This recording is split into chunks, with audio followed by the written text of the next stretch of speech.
നമസ്കാരം. ലൈവ് ന്യൂസിലേക്ക് സ്വാഗതം. ഞാൻ വേണു ബാലകൃഷ്ണൻ. പൂക്കോട് വെറ്ററിനറി കോളേജ് വിദ്യാർത്ഥി JS സിദ്ധാർത്ഥന്റെ മരണത്തിൽ വെറ്ററിനറി സർവകലാശാല VC-ക്ക് സസ്പെൻഷൻ. ചാൻസലറായ ഗവർണർ ആരിഫ് മുഹമ്മദ് ഖാനാണ് ഡോക്ടർ MR ശശീന്ദ്രനാഥിനെ സസ്പെൻഡ് ചെയ്തത്. ഡോക്ടർ PC ശശീന്ദ്രനാണ് VC-യുടെ ചുമതല. JS സിദ്ധാർത്ഥന്റെ മരണത്തിൽ ജുഡീഷ്യൽ അന്വേഷണം ആവശ്യപ്പെട്ട് ഗവർണർ ഹൈക്കോടതിയെ സമീപിക്കും. ക്യാമ്പസിൽ SFI പോപ്പുലർ ഫ്രണ്ട് കൂട്ടുകെട്ടുണ്ട് എന്ന ഗുരുതരാരോപണവും ഗവർണർ ഉന്നയിച്ചു. It was the duty of the university to report the matter to the chancellor. Even that, they did it. I'm not saying they did not do it.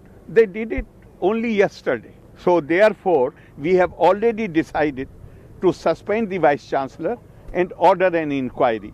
That SFI and PFI are working together. I have received reports from Wayanad that some of these people who are involved, they are sympathizers of PFI. Governor Pookode veterinary സർവകലാശാല VC-യെ suspend ചെയ്ത നടപടി തെറ്റെന്ന് മന്ത്രി J. Chinchu Rani. Suspend ചെയ്യാൻ ഗവർണർക്ക് അധികാരമില്ല. നിലവിൽ VC-യെ suspend ചെയ്യേണ്ട സാഹചര്യമില്ലെന്നും മന്ത്രി.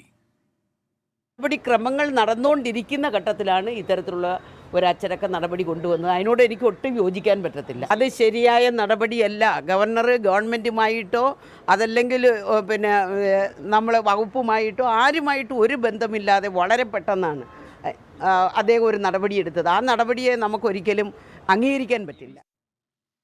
JS സിദ്ധാർത്ഥന്റെ മരണത്തിൽ 2 പേർ കൂടി കസ്റ്റഡിയിൽ. മുഖ്യപ്രതികളായ കാശിനാഥൻ, അൽത്താഫ് എന്നിവരെയാണ് കൊല്ലത്തു നിന്നും പിടികൂടിയത്. കേസിൽ ആദ്യം പിടിയിലായ 6 പ്രതികളെയും പോലീസ് കസ്റ്റഡിയിൽ വിട്ടു. പൂക്കോട് സർവകലാശാലയിലേക്ക് കോൺഗ്രസും യൂത്ത് ലീഗും നടത്തിയ മാർച്ചിൽ സംഘർഷം. MG പ്രതീഷ്, അജീഷ് ജയകുമാർ, അഭിജിത്ത് മുഴക്കുന്ന് എന്നിവരാണ് തത്സമയ വിവരങ്ങളുമായി ചേരുന്നത്. ആദ്യം അഭിജിത്ത് മുഴക്കുന്നിലേക്ക്. അഭിജിത്ത്, ഇന്നിപ്പോൾ പുതുതായി എത്ര പേരെ അറസ്റ്റ് ചെയ്തിരിക്കുന്നു? പോലീസ് കസ്റ്റഡിയിൽ കിട്ടിയവരുമായി ബന്ധപ്പെട്ട് പോലീസിന്റെ തുടർ നടപടികൾ എന്തൊക്കെയാണ്?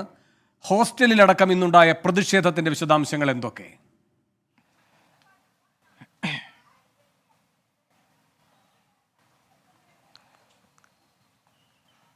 വേണു, നിലവിൽ 14 പേരാണ് പോലീസിന്റെ കസ്റ്റഡിയിലുള്ളത്. 14 പേരാണ് പിടിയിലായിട്ടുള്ളത്. 18 പേരുടെ പ്രതിപ്പട്ടികയിൽ 14 പേരും പിടിയിലായിട്ടുണ്ട്. ഇന്നലെ രാത്രിയോടെ 11 പേർ പിടിയിലായിരുന്നു.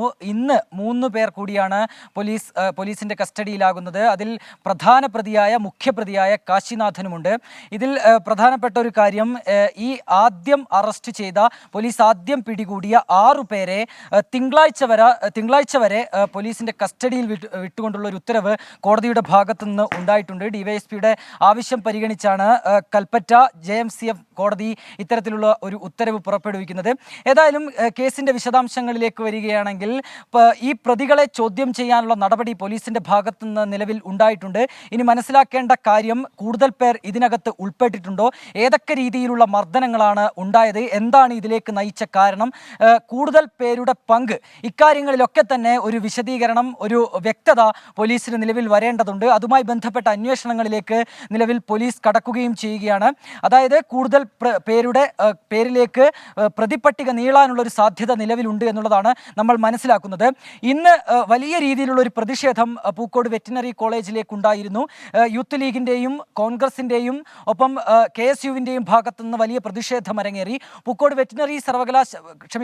വെറ്റിനറി കോളേജിലേക്ക് പ്രതിഷേധവുമായി എത്തിയ KSU പ്രവർത്തകർ പോലീസ് സ്ഥാപിച്ച ബാരിക്കേഡ് മറികടന്നുകൊണ്ട് അകത്തേക്ക് കയറാനുള്ള ഒരു ശ്രമം നടത്തി. ഇതിനിടെ യൂത്ത് ലീഗിന്റെ ഒരു പ്രതിഷേധവും ഉണ്ടായി. ഈ 2 പ്രതിഷേധങ്ങളും സംഘർഷത്തിലാണ് കലാശിച്ചത്. പോലീസുമായുള്ള ഒരു ഏറ്റുമുട്ടൽ നടന്നു. ഇതിനിടെ KSUവിന്റെ ഒരു വനിതാ പ്രവർത്തക തളർന്നു വീഴുന്ന രംഗമുണ്ടായിരുന്നു. പോലീസ് പ്രവർത്തകയെ മർദ്ദിച്ചു എന്നുള്ളതായിരുന്നു KSUവിന്റെ ആരോപണം. ഇതിനിടെ ഈ ക്യാമ്പസിനകത്തേക്ക് KSUവിന്റെ സംസ്ഥാന പ്രസിഡന്റ് അലോഷ്യസ് സേവിയറിന്റെ നേതൃത്വത്തിലുള്ള KSU പ്രവർത്തകർ ഇരച്ചു കയറുന്ന സാഹചര്യവും നമ്മൾ കണ്ടു. പിന്നീട് പോലീസ് ഇടപെട്ടാണ് ഇവരെ ക്യാമ്പസിന് പുറത്തേക്ക് എത്തിച്ചത്. ശേഷം MLA T. സിദ്ദിഖിന്റെ നേതൃത്വത്തിലുള്ള ഒരു സംഘം ഈ സിദ്ധാർത്ഥിനെ ക്രൂരമായി മർദ്ദിച്ച ഹോസ്റ്റലിനകത്തേക്ക് പോയി. ഈ ഹോസ്റ്റലിലെ 3 സ്ഥലത്തും ഒപ്പം തന്നെ ഒരു കുന്നിൻ പുറത്തെത്തിച്ചുമാണ് സിദ്ധാർത്ഥിനെ മർദ്ദിച്ചത്. ഹോസ്റ്റലിന്റെ നടുത്തളം, ഹോസ്റ്റലിലെ റൂമുകൾ, ഒപ്പം തന്നെ വാട്ടർ ടാങ്കിന് സമീപം, ഈ സ്ഥലങ്ങളൊക്കെ തന്നെ T. സിദ്ദിഖ് MLA യും ഒപ്പം തന്നെ ET മുഹമ്മദ് ബഷീർ MP അടക്കമുള്ളവരുടെ സംഘം സന്ദർശിച്ചു. ഏതായാലും പ്രതിഷേധം, ഈ ഒരു സംഭവത്തിൽ പ്രതിഷേധം കടുപ്പിക്കാൻ തന്നെയാണ് പ്രതിപക്ഷ സംഘടനകളുടെ തീരുമാനം. കേസ് അന്വേഷണവും അതിൻ്റെ രീതിയിൽ മുന്നോട്ട് നീങ്ങുന്നുണ്ട് എന്നുള്ളതാണ് പോലീസുമായി ബന്ധപ്പെടുമ്പോൾ നമുക്ക് ലഭിക്കുന്ന വിവരം. വേണു. ശരി, MG പ്രതീഷും തിരുവനന്തപുരത്ത് നിന്ന് ചേരുന്ന വിവരങ്ങളുമായി. പ്രതീഷ്, ഗവർണറുടേത് അപൂർവമായൊരു നടപടിയാണ്. VC ഇക്കാര്യങ്ങൾ ധരിപ്പിച്ചു, എന്നിട്ടും ഇത്തരമൊരു നടപടിയിലേക്ക് ഗവർണർ കടന്നത് എന്തൊക്കെ വീഴ്ചകൾ സംഭവിച്ചു എന്നത് പരിഗണിച്ചുകൊണ്ടാണ്?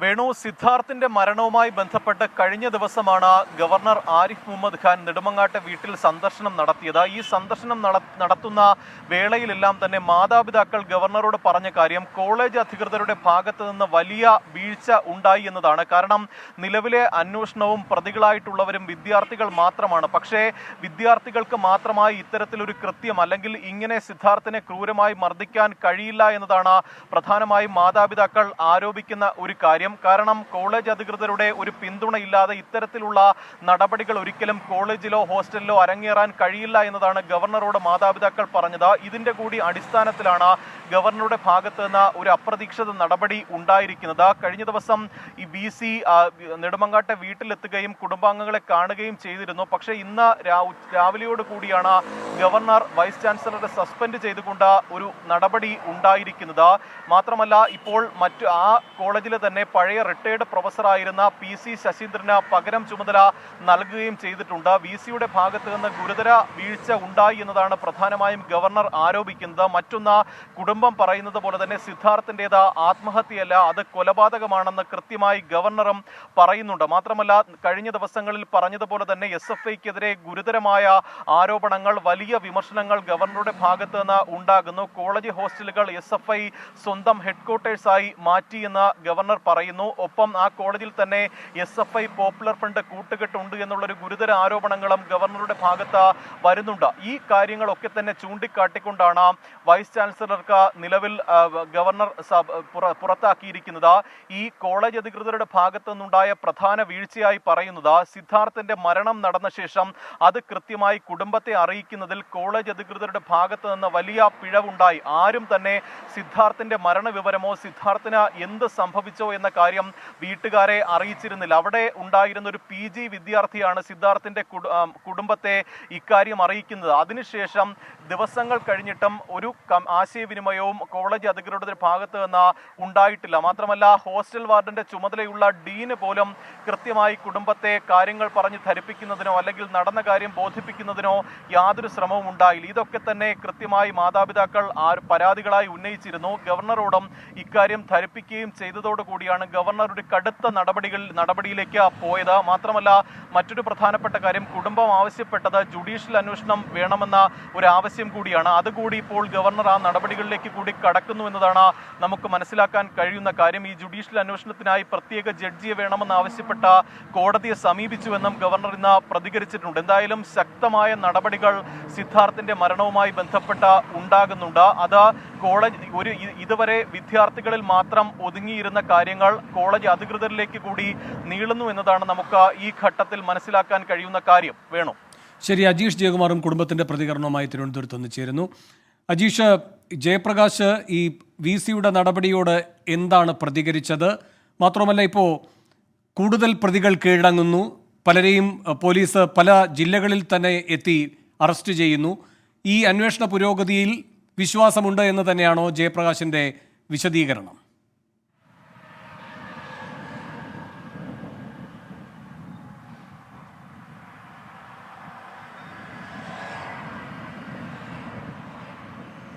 സിദ്ധാർത്ഥിന്റെ മാതാപിതാക്കളുടെ പ്രതികരണം. ഏറ്റവും ഒടുവിൽ ഗവർണർ VC സസ്പെൻഡ് ചെയ്ത നടപടി വരെയിൽ അതിലടക്കം തൃപ്തിയുണ്ടെന്ന് മാതാപിതാക്കൾ നമ്മുടെ മാധ്യമങ്ങളോട് പ്രതികരിക്കുകയുണ്ടായി. ഈ സിദ്ധാർത്ഥ മരിച്ച 18-ാം തീയതി, അതിനുശേഷം ഇതെല്ലാം വാർത്തയായി ചർച്ചയാവുന്ന ദിവസം മുതൽ ഇവരുടെ പ്രതികരണങ്ങൾ വന്ന സമയം മുതൽ ഇവർ ആവർത്തിക്കുന്ന ഒരു കാര്യമുണ്ട്. കാരണം ഈ കുറ്റക്കാരായ വിദ്യാർത്ഥികൾക്കൊപ്പം അവിടെ ജോലി ചെയ്തിരുന്ന ഹോസ്റ്റൽ വാർഡനും ഒപ്പം ഡീനും ഇവരും കുറ്റക്കാരാണ്. കാരണം കൃത്യസമയം മരണവിവരം അറിയിച്ചില്ല, അവിടെ എന്താണ് നടന്നതെന്ന് പോലും ഇവർക്ക് അറിയില്ലായിരുന്നു എന്നുള്ളത് ഗുരുതരമായ കുറ്റമാണ്. ഇതിൽ ദുരൂഹതയുണ്ട് എന്ന് ഈ മാതാപിതാക്കൾ ആരോപിച്ചിരുന്നു. അതുകൊണ്ട് തന്നെ ഈ വിദ്യാർത്ഥികൾക്കെതിരെ ഈ ആൾക്കൂട്ട വിചാരണ നടത്തി സിദ്ധാർത്ഥിനെ മരണത്തിലേക്ക് തള്ളിവിട്ടവർക്കെതിരെ നടപടിയെടുക്കുന്നതിനോടൊപ്പം തന്നെ ഈ ഹോസ്റ്റൽ വാർഡനെയും ഒപ്പം തന്നെ ഡീനിനെയും മാറ്റി നിർത്തി അന്വേഷണം നടത്തണമെന്നൊരു ആവശ്യമാണ് ഇവർ ഉന്നയിച്ചുകൊണ്ടിരുന്നത്. 2 ദിവസം മുമ്പ് VC ഇവരുടെ വീട്ടിൽ സന്ദർശിച്ചിട്ടുണ്ടായിരുന്നു. സന്ദർശിച്ചപ്പോൾ ഇവർക്ക് നൽകിയൊരു വാഗ്ദാനമുണ്ട്, എന്ത് അന്വേഷണം വേണമെങ്കിൽ നടത്താം, തങ്ങളോടൊപ്പം നിൽക്കുമെന്നായിരുന്നു VC രക്ഷിതാക്കളോട് പറഞ്ഞത്. പക്ഷേ ആ ഒരു ആവശ്യം ആണ് പ്രധാനമായും VCയോട് വീട്ടുകാർ ഉന്നയിച്ചത്. പക്ഷേ ഇത് 12 ദിവസം കഴിഞ്ഞിട്ടും നടപ്പാക്കാത്തതുകൊണ്ടാണ് VCയെ മാറ്റി നിർത്തിയത് എന്നതാണ് ഈ രക്ഷിതാക്കൾ പറയുന്നത്. എന്തായാലും ഗവർണറുടെ ഈ നടപടിയിൽ അവർ വളരെയധികം തൃപ്തരാണ്. ഗവർണർ നട്ടലുള്ള ഒരു ആളാണെന്നാണ് ഇപ്പോൾ അവരുടെ ഒരു പ്രതികരണം വന്നിരിക്കുന്നത്. എന്തായാലും പോലീസിന്റെ ഇതുവരെയുള്ള അന്വേഷണത്തിൽ അവർ തൃപ്തരാണ്. ഇനി 2 ദിവസത്തിനുള്ളിൽ ഇവരുടെ വകുപ്പുകൾ ഇനി ദുർബലമായ വകുപ്പുകളാണ് ചുമത്തുന്നതെങ്കിൽ മറ്റ് ഏജൻസികൾ കൊണ്ട് അന്വേഷിക്കുന്ന കാര്യത്തിൽ അടക്കമുള്ള ആവശ്യങ്ങൾ ഉന്നയിക്കാനുള്ള സാധ്യതയും മുന്നിലുണ്ട്. ശരി, അജേഷ് ജയകുമാറും MG പ്രതീഷും അഭിജിത്ത് മുഴക്കുന്നുമാണ് വിശദാംശങ്ങളുമായി ചേർന്നത്. ഇനിയൊരു ഇടവേള. JS സിദ്ധാർത്ഥന്റേത് ആത്മഹത്യയെന്ന് ഡോക്ടർ MR ശശീന്ദ്രനാഥ്. ഡീനിന്റെ സാന്നിധ്യത്തിൽ വിദ്യാർത്ഥികൾ വാതിൽ പൊളിച്ചാണ് സിദ്ധാർത്ഥന്റെ മുറിയിലേക്ക് കടന്നത്. കോളേജിൽ പ്രശ്നമുണ്ടെന്ന് ഇതുവരെ ഡീൻ റിപ്പോർട്ട് ചെയ്തിട്ടില്ല എന്നും MR ശശീന്ദ്രനാഥ്. അതായത് ഈ മരണം സംഭവിച്ച ബാത്റൂമിൽ കെട്ടി തൂങ്ങിയതാണ്. ആ വാതിൽ തല്ലി പൊളിക്കുകയുണ്ടായത്. ദാറ്റ് മീൻസ് അത് സൂയിസൈഡാണ്, നോട്ട് മറ്റുള്ള ഭാഗത്തേക്ക് നമുക്ക് ചിന്തിക്കാൻ പറ്റില്ല. അത് ഡീൻ്റെ സാന്നിധ്യത്തിൽ അവിടെയുള്ള കുട്ടികളും അവിടുത്തെ 1-2 അധ്യാപകർ അവിടെ ക്വാർട്ടേഴ്സിൽ താമസിക്കും. ഞായറാഴ്ചയായിരുന്നു ആണ് അത് ചെയ്തിട്ടുള്ളത്. തന്നോട് കാര്യങ്ങൾ അന്വേഷിക്കാതെയാണ് VC സ്ഥാനത്ത് നിന്നും സസ്പെൻഡ് ചെയ്തത് എന്ന് ഡോക്ടർ ശശീന്ദ്രനാഥ്. ഉത്തരവാദിത്തപ്പെട്ട ആളുകൾ ചെയ്യേണ്ടത് ചെയ്യാത്തത് മൂലമാണ് തനിക്കെതിരെ നടപടിയുണ്ടായത് എന്നും ഡോക്ടർ ശശീന്ദ്രനാഥ് പറഞ്ഞു. വിവരങ്ങളുമായി സൂരജ് സജി ചേരുന്നു. സൂരജ്, ഈ ഡീനിനും അതുപോലെ തന്നെ അസിസ്റ്റന്റ് വാർഡനുമൊക്കെ എതിരെ നടപടിയെടുക്കാനുള്ള നീക്കങ്ങളിലേക്ക് കടക്കുന്നതിനിടയിൽ അവിചാരിതമായി സസ്പെൻഡ് ചെയ്യപ്പെട്ടു എന്നൊക്കെയാണ് VC പറയുന്നത്. എന്തൊക്കെയാണ് VCയുടെ പ്രതികരണം? വേണു, അത്തരത്തിൽ തന്നെയാണ്.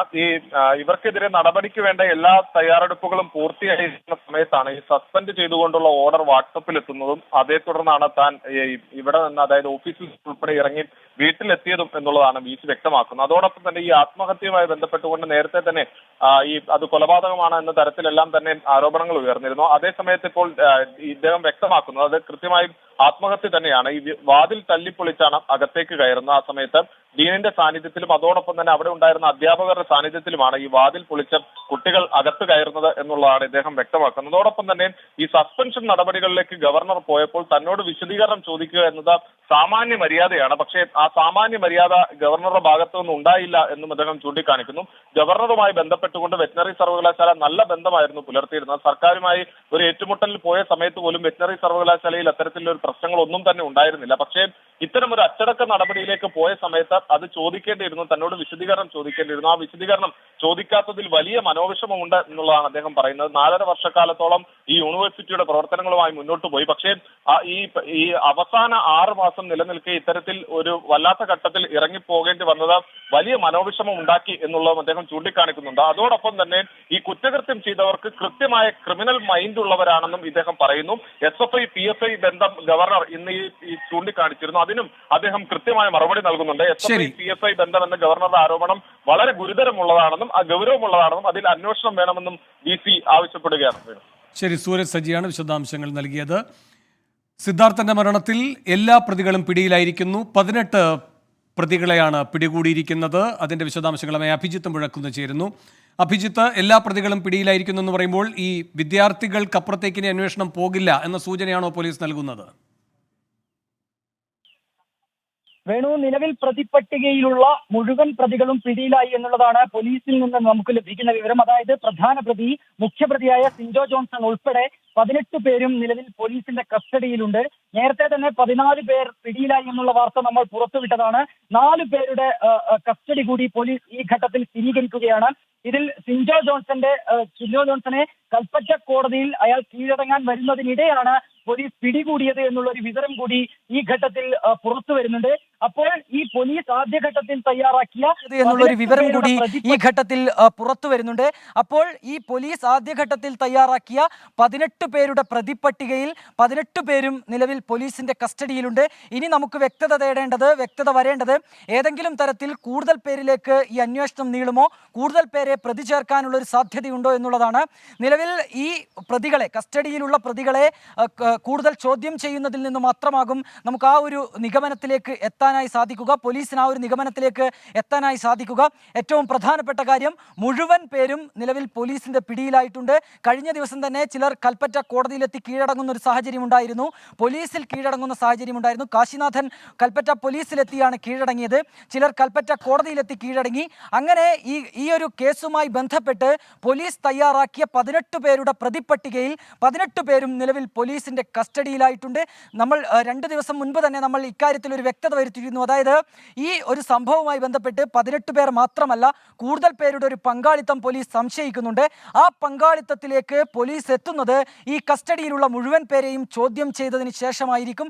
ഏതായാലും ആ ഒരു നടപടികളിലേക്ക് പോലീസ് ഉടൻ തന്നെ കടക്കുമെന്നാണ് നാം പ്രതീക്ഷിക്കുന്നത്. വേണു, അഭിജിത്ത്, ഈ സിൻജോ അടക്കം പലരും കോടതിയിൽ കീഴടങ്ങാനൊക്കെ ശ്രമിക്കുകയായിരുന്നു എന്നാണല്ലോ.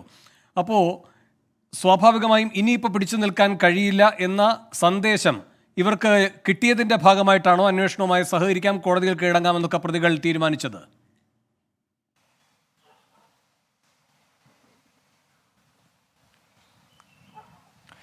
വേണു, അങ്ങനെ തന്നെയാകും. കാരണം നിയമപരമായി യാതൊരു പരിരക്ഷയും തങ്ങൾക്ക് ലഭിക്കുന്നില്ല എന്നുള്ള ഉറപ്പിന്മേൽ തന്നെയാകും അവർ ഈ ഒരു കീഴടങ്ങലിലേക്ക് എത്തിച്ചേർന്നത്. ഒപ്പം തന്നെ നേരത്തെ തന്നെ ഈ രീതിയിൽ രാഷ്ട്രീയമായ ചില സംരക്ഷണങ്ങൾ ഈ പ്രതികൾക്ക് ലഭിക്കുന്നു എന്നുള്ള ആരോപണം ഉയർന്നു വന്നതാണ്. രമേശ് ചെന്നിത്തലയടക്കം അക്കാര്യത്തിൽ CPM-നെതിരെ വളരെ രൂക്ഷമായ രീതിയിലുള്ള പ്രതികരണം നടത്തിയതാണ്.